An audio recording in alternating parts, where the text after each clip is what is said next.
ये तो मैं गिरा तो भी मेरी टांग ऊपर, ऐसे बात हो गई। यात्रा में तो आम लोग, बच्चे, बुजुर्ग, महिला सब आसानी से जाके उनसे मिल सब लेते हैं। जाते हैं, फिर भी मालूम नहीं कैसे कि वहाँ सब लोग जाते हैं, तो भी मन में वो डर नहीं है कि जो राजीव जी के साथ हो गया वो इनके साथ हो जाए। उसके ऊपर से झगड़ा कर रहे हैं, कितने मुस्लिमों को मारा जाता है, केवल शक है इनके फ्रिज में गाय का मांस है, इसलिए केवल शक है कि इनकी गाड़ी में गाय का मांस है, बैल का मांस है, इसलिए उनको मारा जाता है, जान ली जाती है, उनके ऊपर अत्याचार किया जाता है, वो भी एकदम बेरहमी से मारा जाता है। आपको अच्छा लगे, मालूम नहीं आपका धर्म कौन सा है, मैं नहीं जानती, लेकिन अब हमारा देश हिंदुओं का देश नहीं है, हमारा देश सार्वभौम देश। झूठा, बिल्कुल कोई विश्वगुरु नहीं। हम जितने अमीर है, जितने टेक्निकली प्रोग्रेस है, उतने ही हम पानी के लिए औरतें लाइन लगाते हैं।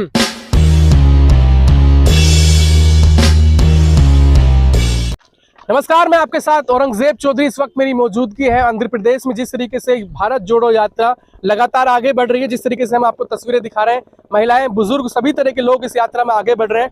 मैम, क्या कहेंगे, जिस तरीके से यात्रा जो है आगे बढ़ रही है, किस तरह का सहयोग मिल रहा है लोगों को? यात्रा बहुत सुंदर तरीके से आगे बढ़ रही है, लोगों का काफ़ी सहयोग है, काफ़ी मतलब कुछ उसका वर्णन करने के लिए शब्द काफ़ी होंगे। आप तो पूरे वीडियो में दिखा रहे हैं कि क्या कैसे चल रहा है, राहुल जी कैसे किस तरह कर रहे हैं, लोगों से घुल मिल रहे हैं। लेकिन इसका जो परिणाम होगा, इसके लिए हमारे मन में बहुत आशा पैदा हुई है।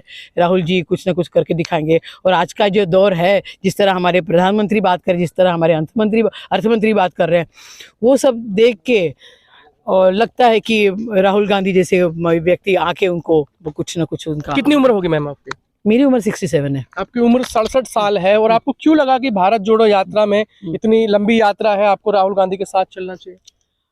क्योंकि मुझे लगता है राहुल गांधी की जो यात्रा शुरू हो गई पहले से, कन्याकुमारी से, तब से मैं देख रही हूँ किस तरह लोगों का रिस्पांस हो रहा है, किस तरह राहुल गांधी लोगों से घुल मिल रहे हैं, किस तरह प्यार दिखा रहे हैं, लोग भी उनको किस तरह प्यार दिखा रहे हैं। वो सब देख के मुझे लगा कि मैं भी जुड़ जाऊँ, थोड़ा अपना भी योगदान उसमें दे दूँ।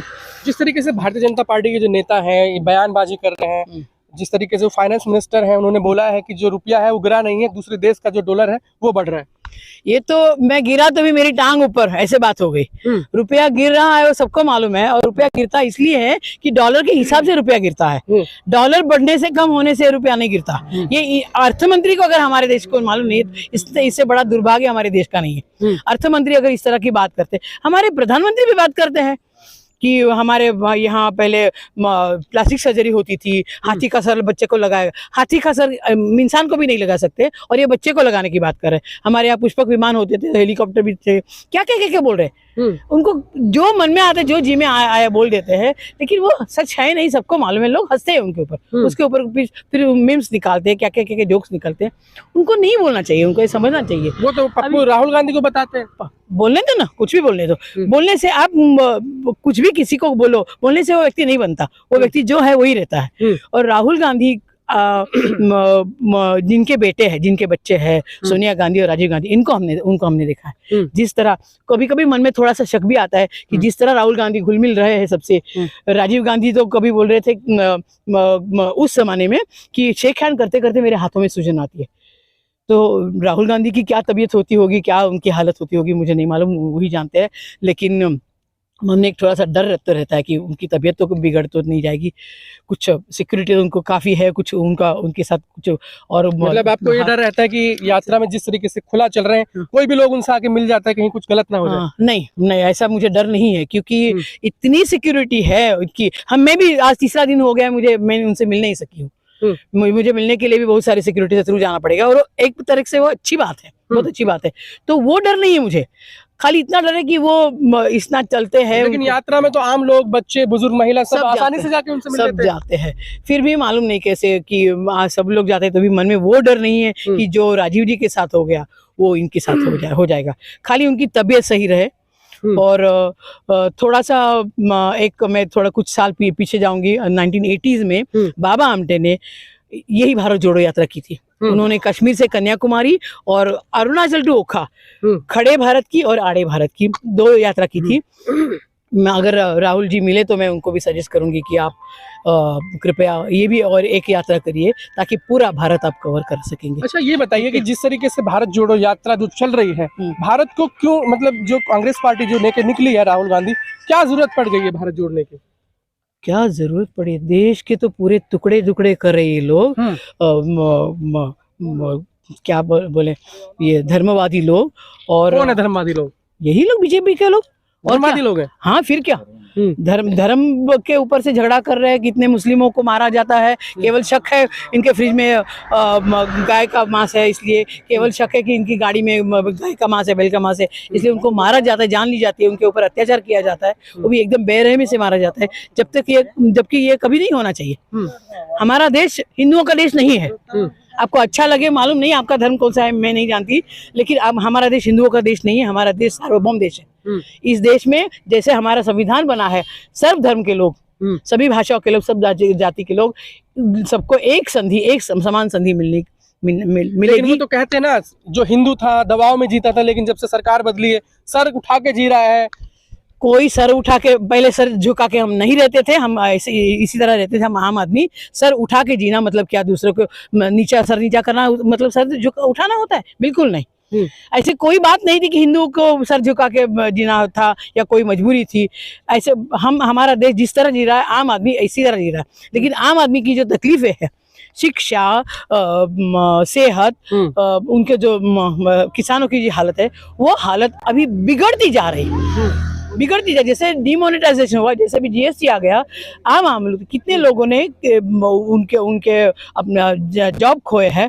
जो दूसरों को पगार देते थे, उनके अपनी खुद को किसी के पास जाके नौकरी करने की नौबत आई है, और परमानेंटली उनकी जिंदगी बदल गई है। और ये जो गोदी मीडिया है, वो इस तरह बोलती नहीं है सब जाके। आप बोलता है कौन? आप जैसे लोग बोलते हैं, या फिर हमें व्हाट्सएप पे मालूम पड़ता है, यूट्यूब पे मालूम पड़ता है। ये गोदी मीडिया जिसके टीवी के सामने जो बैठ के लोग देखते हैं, आम लोग देखते हैं, वहाँ ये नहीं मालूम पड़ता है। जब मेरे जैसे आम लोग ऐसे इस तरह की यात्रा में आए, इस तरह के लोगों से घुल मिल जाए, तो मालूम पड़ेगा उनकी क्या। अभी देखिए ना, ये बच्चों को चप्पल नहीं है। हम सोच नहीं सकते, हमारे बच्चों को 3-3, 4-4 जूते, कभी जूता है, कभी चप्पल है, कभी और क्या 3-3, 4-4 जोड़ होते हैं, इनको एक भी नहीं है। मैंने देखा है बहुत सारे बच्चों को सिर्फ जो स्कूल से मिलता है यूनिफॉर्म, वही होगा उनके पास, दूसरा कुछ नहीं होगा, दूसरा कपड़ा ही नहीं होता है उनका। ये रियलिटी, ये जो असलियत है, वो बहुत सारे लोगों को नहीं मालूम है। आम लोगों को, मतलब हमारे जैसे शहरी लोगों को नहीं मालूम है, जो गोदी मीडिया कभी नहीं दिखाती। गोदी मीडिया खाली चकाचौंध वाली, बड़े बड़े घर, बड़े बड़े अच्छी भारी भारी साड़ियाँ पहने हुए, जेवर जाले औरत दिखाते हैं, और उसी में सास बहू का झगड़ा, सास बहू का पॉलिटिक्स, वही चलता है घर का, जो असलियत नहीं है। सच बोले तो असलियत, आप जब वो कहते हैं कि विश्व गुरु बनेगा, जिस तरीके से गुजरात में चुनाव है, राहुल गांधी डर गए, वहां नहीं जा रहे हैं। झूठा, बिल्कुल कोई विश्वगुरु नहीं। हम जितने अमीर है, जितने टेक्निकली प्रोग्रेस है, उतने ही हम आज पानी के लिए औरतें लाइन लगाती हैं। आज भी ऐसी औरतें हैं जो किसी कुएं में जाके खड़ी रहेगी 2-2 घंटा, और जब बड़े जात की औरत आके उसको ऊपर से पानी डालेगी, तब वो घर में पानी लेगी। ये आज की असलियत है। काहे का टेक्निक विश्वगुरु? इससे विश्वगुरु होता है। महात्मा गांधी ने कहा है, जब आप ग्रास रूट लेवल पर जाओगे, आखिरी किसी भी लाइन का आखिरी आदमी जब अपनी जिंदगी सम्मान से जिएगा, तभी हमारा देश आगे बढ़ेगा। अच्छा, ये तो हो ही नहीं रहा। आपने तो बहुत सारी सरकारें देखी होंगी, लेकिन पिछली सरकारें भी रही और अब की सरकार जो है, उसमें क्या अंतर देखते हैं? जिस तरीके से मोदी जी प्रधानमंत्री हैं और पहले भी प्रधानमंत्री रहे हैं, उन प्रधानमंत्री में और मोदी जी में क्या फर्क दिखता है? सोचने वाली बात है, और बहुत गहरी सोच वाली बात है। पहले प्रधानमंत्री जो भी थे, मैंने राजीव गांधी को देखा, इंदिरा गांधी को देखा है बचपन में, पीवी नरसिम्हा राव को देखा है, अपने अभी मनमोहन सिंह थे। इस तरह का अत्याचार नहीं कभी होता था। आम आदमी की जिंदगी इस जैसे अपने खेत में उगाओ, खाओ, खुश रहो, इतनी जिंदगी उनकी थी। मिडिल क्लास आदमी भी कमा के खाता था, थोड़े बचा के, तो कभी जिंदगी के एंड में घर बनाता था। आज ना घर है, ना शिक्षा है, ना कुछ सेहत है, किसी भी फील्ड में कुछ भी नहीं है। और वो सब इसे नरेंद्र मोदी के आने से हुआ। और इससे भी बदतर जिंदगी मुस्लिमों की जिंदगी है आज हमारे देश में, क्योंकि उनका नाम सुन के उनके साथ बर्ताव बदलने का हमारा एक नॉर्म बन गया है कि नाम, अरे हाँ तू ये नाम का है, चलो तू मुस्लिम है, इसका मतलब तेरे से मेरी दोस्ती नहीं हो सकती। ये बताया गया, बोले ना कहीं, कल तक मैंने बोला था कि ये रहमान का घर है, आज मालूम पड़ा ये मुसलमान का घर है। मतलब रहमान मेरा दोस्त था, लेकिन आज मुझे बोला गया कि रहमान से दोस्ती नहीं करनी क्योंकि वो मुसलमान है। तो इस तरह का जब माहौल पैदा होता है, वो पैदा हुआ जब से 1980s में, जब बाबरी मस्जिद की माहौल तैयार हुआ तब से, और उनको राम मंदिर बनाना है। मैं एक आपको पूछूं, राम कौन थे, क्या थे राम?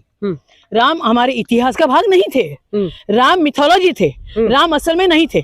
और फिर भी अगर एक मिनट के लिए उनके माने कि वो असल में थे, तो उन्होंने भी बहुत अत्याचार किया है, अपनी पति के ऊपर अत्याचार किया है, बाली को मारा है चुपके से, शंभुक का अंगूठा काटा है।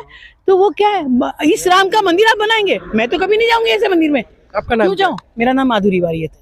आप भी हिंदू, आप इस तरह की बात नहीं, कर रहे हैं? हाँ, क्यों? मुझे ये जो बचपन में भी समझे है श्री राम श्री राम श्री राम, अभी जब आंखें खोल के देखती हूँ, जब पढ़ती हूँ, यहाँ वहाँ सुनती हूँ, तब मालूम पड़ रहा है ये राम राम क्या होता है। राम जो जिसके मन में जो भावना है वही भावना है।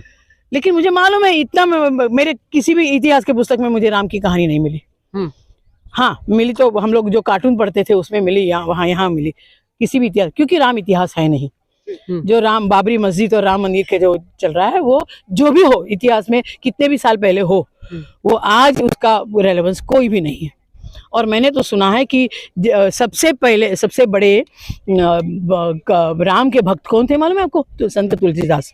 उन्होंने प्राकृत में रामायण लिखा, इसलिए उनको बाहर किया था, उस पूरी समाज ने उनको बाहर किया था, और वो एक मस्जिद में जाके राम की कथा लिखते थे। तो कहाँ है राम, कहाँ है रहीम? एक छोटे से कविता से इसका एंड करूंगी। कहाँ राम है क्या रहीम है, ये प्रकृति जीवन मेरा, मेरा ही जल मेरा मेरी जमीन, ये मेरा ही जल मेरी नदी, ये जमीन और जंगल मेरा। चलिए, शुक्रिया हमसे बात करने के लिए।